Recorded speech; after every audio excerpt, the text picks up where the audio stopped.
Job चुना और job में 2 साल में समझ में आ गया कि जॉब शायद जॉब के लिए मैं सूट नहीं हूँ। क्यों? क्योंकि वहाँ पर मैंने देख चुका था अपनी मर्जी की जिंदगी वहाँ पर नहीं जी सकते थे। ठीक है, सब कुछ और किसी के कहने पे चलता है, हमें माने ना माने उनको मानना ही पड़ता है। ठीक है, वो मुझे पसंद नहीं थे। फिर अल्टरनेट ऑप्शन ढूंढ रहा था मैं, तो मुझे समझ में आ गई कि अगर कुछ जिंदगी में कुछ आगे बढ़ना है, कुछ करना है तो खुद के दम पर करना होगा और उसके लिए मुझे लगा कुछ ना कुछ बिजनेस ही करना चाहिए।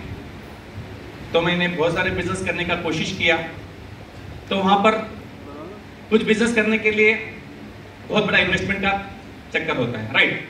Being a middle class family हमारे पास इन्वेस्टमेंट की बहुत मुश्किल थी। उसके बाद बहुत सी कोशिश की, कुछ नहीं कर पाए, लेकिन हमें कुछ बिजनेस भी शुरू किए।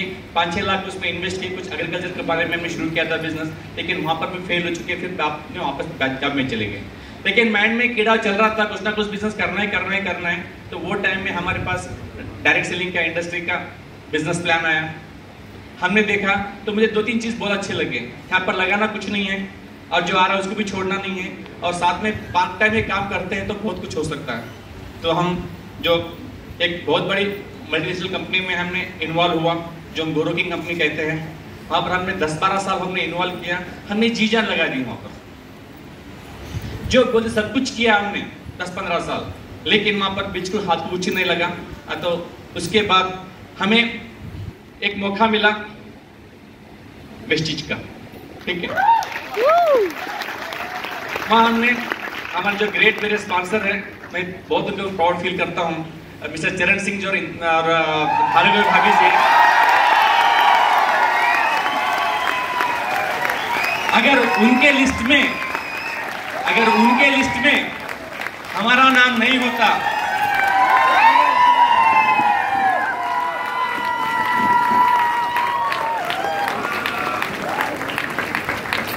अगर उनके लिस्ट में हमारा नाम नहीं होता, हमारा क्या होता भगवान जाने। ठीक है, उन्होंने लिस्ट में उनका नाम था।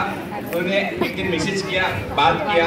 उसके बाद हमने बिजनेस को शुरू किया। हमने शुरू करने के बाद पीछे नहीं देखे। ठीक है, तो वो टाइम में जब शुरू किया तो जर्नी तो इजी नहीं थी। मैं बहुत खुशकिस्मत हूँ, जिस महीना मैंने बिजनेस शुरू किया था शायद 8 दिन के अंदर ही भरील सर हैदराबाद आए थे।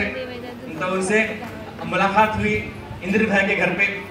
ठीक है, हमारे जो गेट अपलाइन है, काफी सारे बातें हुई। उनको मिलने के बाद एक होप बढ़ गया और हिम्मत आ गई, यहाँ से बहुत कुछ हो सकता है।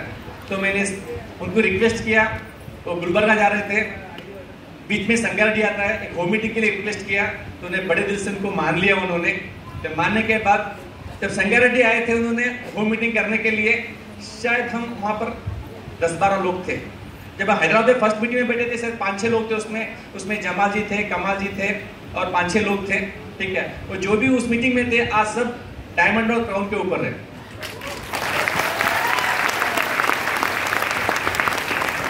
एक मीटिंग की बहुत इंपॉर्टेंट होती है। उसके बाद संगारेड्डी आए, वहाँ पर 10-12 लोग थे।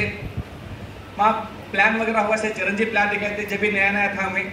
जब तब भरील सर आए तो उसने बाद उन्होंने मुझे एक सवाल किया था, आप इतने साल पिछले कंपनी में थे, आपने क्या कमाया? तो मुझे पास वर्ड्स नहीं थे, सिर्फ आंखों में आंसू थे मेरे पास। मैं भी इमोशनल हो गया और वो भी इमोशनल हो गए। शायद उस दिन वो भी ज्यादा बात नहीं कर पाए, वो भावुक हो गए थे बहुत। बस पीठ पे थापा था, बोला था बहुत सक्सेस मिलेगा आपको। बस उनका जो आशीर्वाद था यही यहाँ तक लेके आया। ठीक है, और इस जर्नी में इसके बाद में सिर्फ नेक्स्ट मंथ ही गो डायमंड प्रोग्राम था दिल्ली में।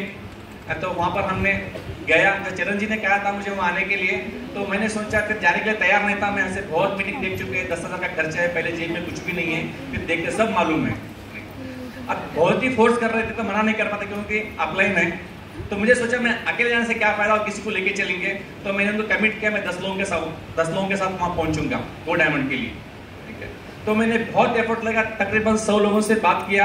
वो 100 लोगों में 10 लोग तैयार हो गए। उसमें से जो फिगर दिया था वो फिगर मैच हो गया। वहाँ पर हम यहाँ से 10 लोग गए दिल्ली में। ठीक है, उसमें जमाल जी थे, कमाल जी थे, राजेश्वर थे, शबीर भाई, काफी लोग थे उसमें से।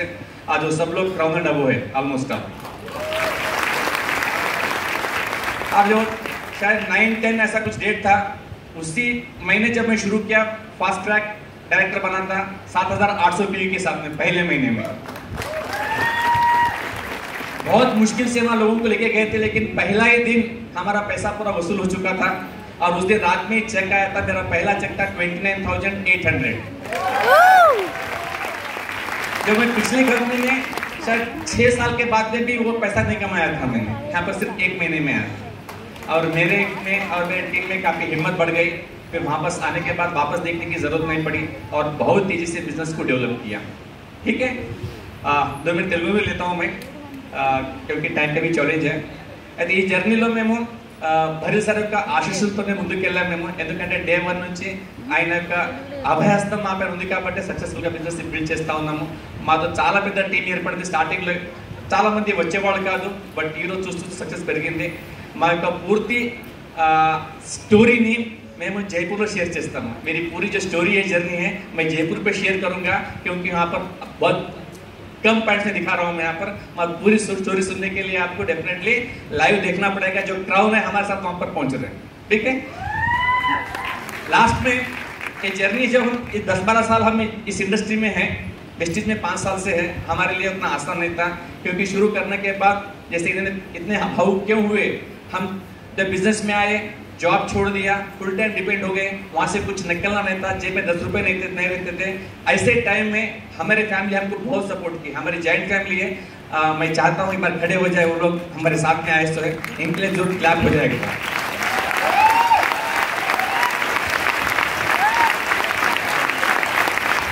Thank you. मैं एक छोटी सी स्टोरी से मैं क्लोज करूंगा. कोई एक बहुत बड़ा बिजनेसमैन था, बहुत बड़ा बिजनेस किया उन्होंने. बहुत बड़ा बिजनेस करने के बाद बहुत ह्यूज लॉस हुआ, पूरा रोड पे आ चुका था वो. उसके पास कुछ ऑप्शन बचे नहीं थे, वो खुदकुशी करना चाह रहा था.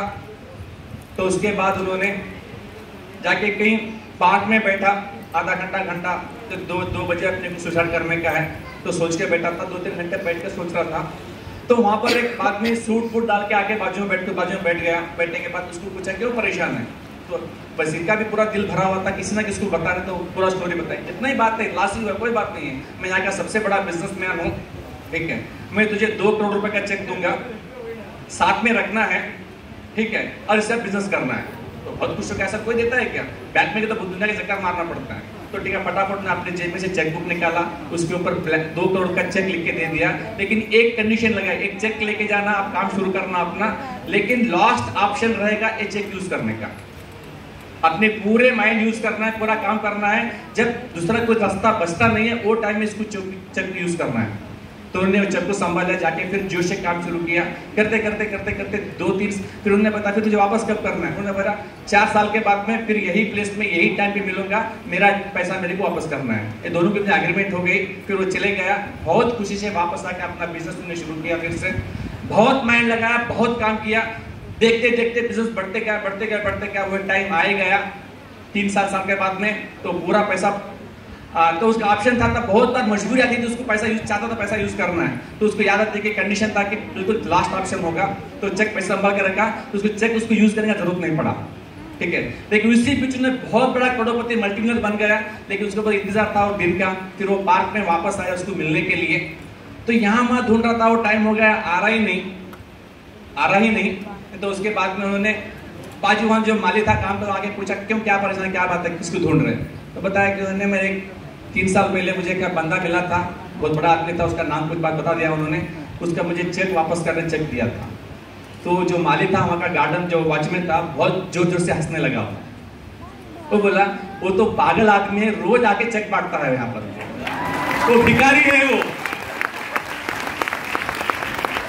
ठीक है, लेकिन वो उस जिंदगी में बहुत बड़े मायने रखा. वो चेक एक हिम्मत लेके जब काम शुरू किया, उसके बाद में उसको पीछे देखने की जरूरत नहीं पड़ा. ठीक है, जब उसके पास पूरे ऑप्शन खत्म हो चुके थे, लेकिन जो बिन काम का चेक था वो उसके लिए बड़ा होप दिया था. ठीक है, और मेरी जिंदगी में ऐसे ही थी, क्योंकि मेरी जो फैमिली है, आज जब मैं पूरा हार चुका था, मेरे पास कुछ नहीं लग रहा था आगे बढ़ने के लिए। जो पीछे जमाने में जो पिछले दिन बहुत सपने देखे थे, उसके बाद गिव अप करने के बाद हम जब बाहर निकलते थे और जॉब करना चाहते थे, लेकिन 15-20 की जॉब की पसंद नहीं थी क्योंकि छोड़ के इसमें आए थे। अब करना क्या है समझ में नहीं आ रहा था। एक तो लगता है कि वहां पर पैसा आने दो, लाखों रुपए बात करता है, वो भी करने का स्कोप नहीं है। तो ऐसे टाइम में हमारे फैमिली जो मेरे बड़े भाई है, भाभी है, बच्चे हैं, मेरे बच्चे, भाई के बच्चे, सब लोगों ने हर कदम पे हर तरह से मुझे सपोर्ट किया, तभी जाके आज यहाँ पर हूँ।